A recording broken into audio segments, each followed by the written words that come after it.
Now for troll.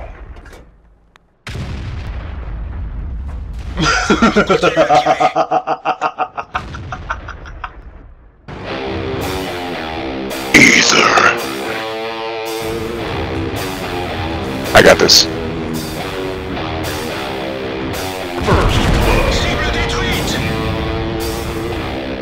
Hey folks, this is ioEther, and we're back with some more World Tanks. As you can see, this is Btw I'd in his Lorraine 155-50. This is a tier 7 game on Corellia, and it's an assault? Ah, crap. I mean, that's what we all think when we go into Corellia, and it's an assault game, right? It doesn't matter which side you're on, you're thinking, ah, crap. So it is the new Corellia, so maybe this will go a bit differently.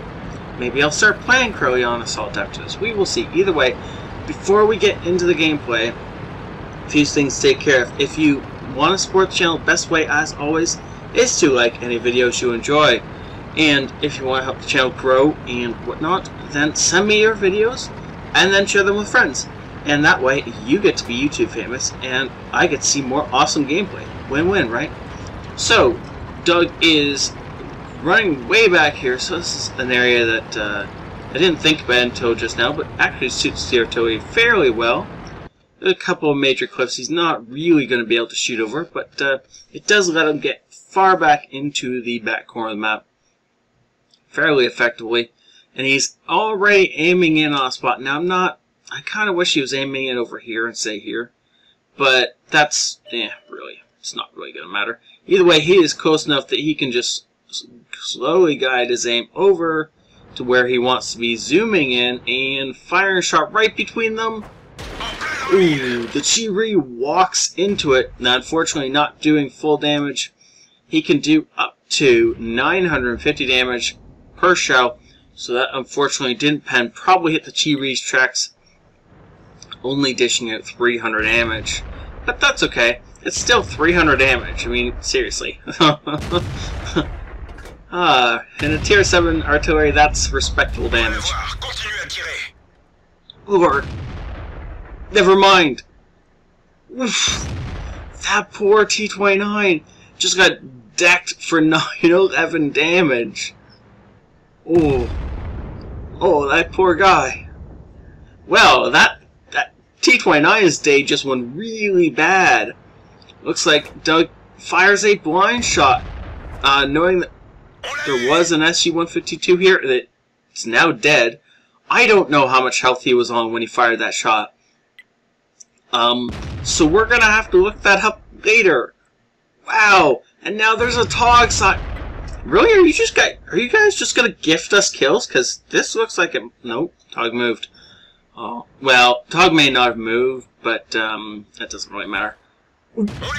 Dead T-29, about 300 health left. So I think Doug took the T-29 from full to dead. That poor guy. Seriously, that poor guy. He just got wrecked.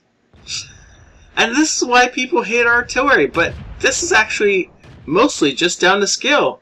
This is Doug knowing where he should be aiming and firing shots that he should be firing. And this is the enemy team not moving when they should be. Oh, unfortunately, the shell not quite going in the right place and only doing splash damage to the Tog. But seriously, it's still 200 damage. That's fairly effective. And it looks like the Tog's still going to be in the open when we reload. So come on. Oh, and Tog disappears. He doesn't want a shell. I mean, I can't understand. Why would he not want, like, this, however big this present is. It's 150 millimeters of fun, right? Drop straight through your head. How do you not want that? Now, unfortunately, we're losing this by one tank, but the game is basically half over. Though I say that, and we have killed more tier 7s for them than we've lost, so we're probably actually winning this. Ooh, unfortunately, the T-58 took off a little bit faster than Doug anticipated, and only got his tracks blown up with that shell, but the Tog is now in the open. And getting shot by a KVA-5 who he's about to kill.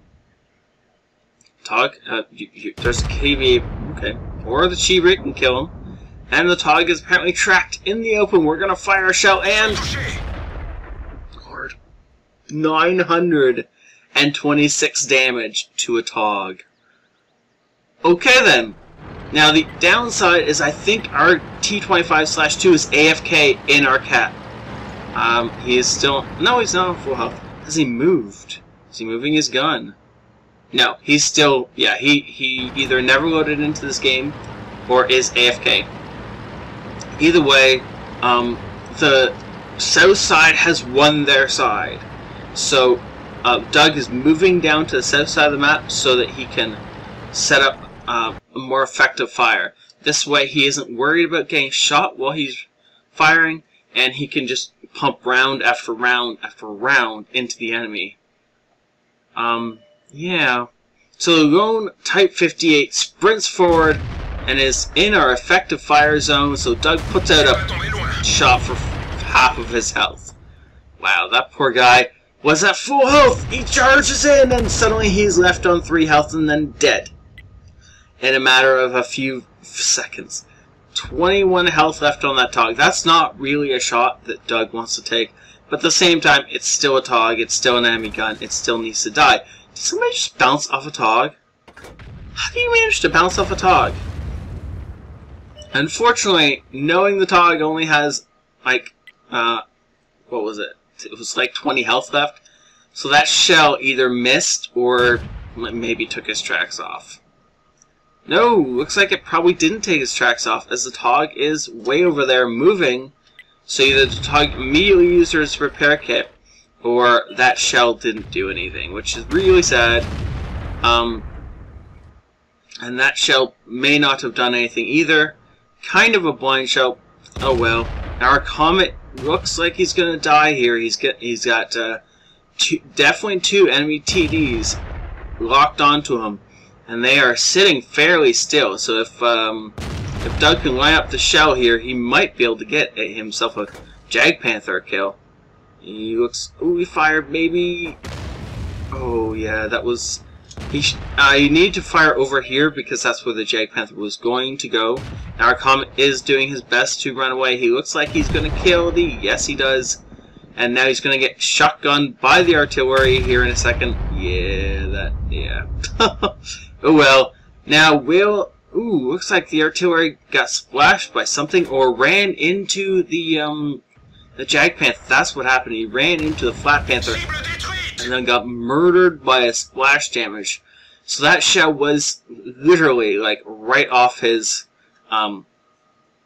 left side, and the splash damage killed him. Wow. Okay.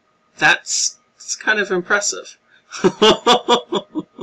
So now there's only 2 enemy tanks left, and we are definitely going to win this thing. Well, okay. I say definitely, but it's probably going to win this thing. Nashorn looks like he's got caught out in the open. Doug fires his shell and misses. No! Oh well, that's okay. It's perfectly fine. It happens from time to time. And that is where the Flat Panzer is sitting. It looks like Flat Panzer's not paying attention, and the E-44 is just going to come up behind him. Now Doug is aiming in. He really does want this kill, and he's going to fire as soon as he's loaded. He fires in the E-44. We missed. We missed. And that, folks, is how artillery goes.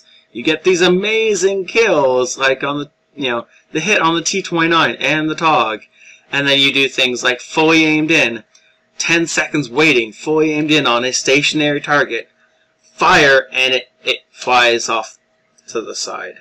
Oh, artillery, how we love to hate you. 1100 experience. Whoa. Haha. 40,000 without premium. This was an ace tanker, a bruiser, Gore's medal, and a high caliber. Anytime you can manage to pull off a high caliber in artillery, you did something right.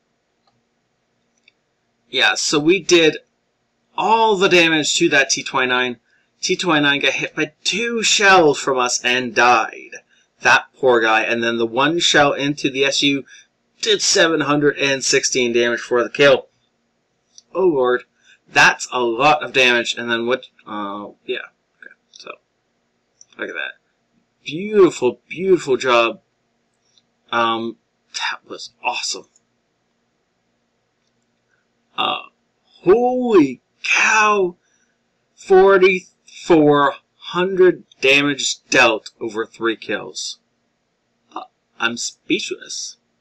The only reason our A4A4 exceeded us in experience is this 1900 spotting damage. Oh lord, that was the game. That was an amazing game. Thank you. Just wow. Just wow. We even got some spotting damage because, yeah, we needed that, right? That was totally needed there to bring our score up just a little bit more. Holy smokes. Amazing job, Doug. Thank you so much for saying this in. This was an awesome game to watch. And, I've had my shock value for the day, so nothing else will shock me. Not that poor T-29. Thank you all for watching. This was fun. ioEther out.